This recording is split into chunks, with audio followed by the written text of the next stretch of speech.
मैं अभी राजभवन से वापस आया हूं। माननीय लेफ्टिनेंट गवर्नर साहब से मेरी मुलाकात हुई।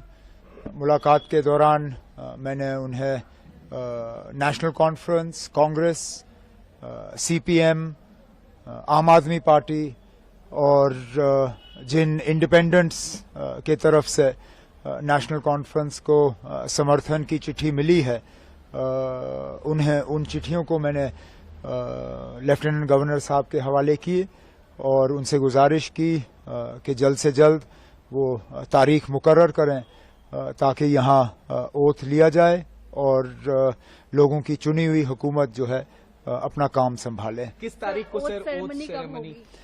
अब ये लंबा सिलसिला रहेगा क्योंकि ऐसा नहीं है कि एक इलेक्टेड गवर्नमेंट को दूसरे इलेक्टेड गवर्नमेंट का जो है में तब्दील होगा।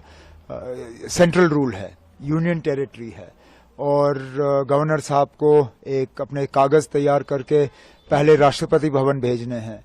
राष्ट्रपति भवन से वो फिर होम मिनिस्ट्री में जाते हैं। होम मिनिस्ट्री अपना उसमें प्रोसीजर करके वो जो उनको अपनी कागजी कार्रवाई करनी होती है वो सारा करके वापस आ जाता है। तो फिलहाल हमें ये कहा गया है कि इसमें 2-3 दिन तो लग ही जाएंगे। तो अगले हफ्ते ट्यूसडे वेंसडे से पहले मुझे उम्मीद नहीं है।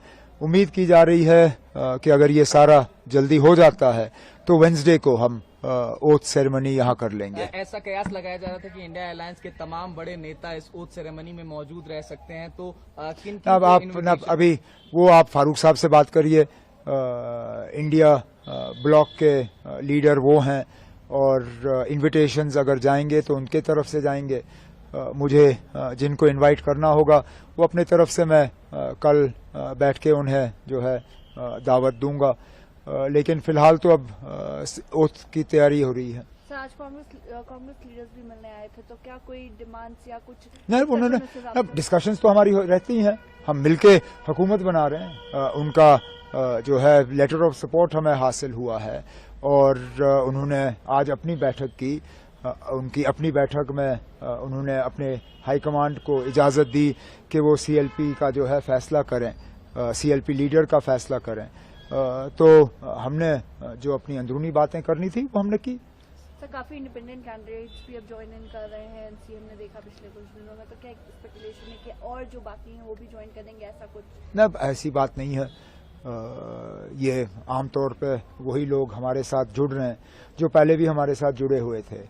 एक आध को छोड़ के ये सारे वही हैं जिनको शायद अलायंस की वजह से अपनी सीट नहीं मिल पाई और वो आज़ाद उम्मीदवार के तौर पे इलेक्शन लड़के गए और जीत गए।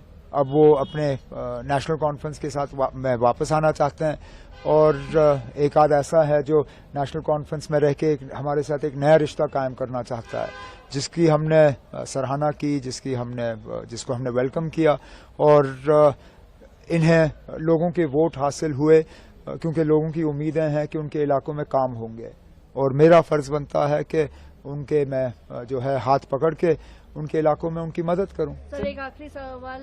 इल्तिजा मुफ्ती जी क्लेम कर रही हैं कि बिज बिहारा में एनसी के वर्कर्स जो है वैंडलिज्म कर रहे हैं, they are attacking their workers. How do you? मुझे कुछ नहीं कहना इसमें।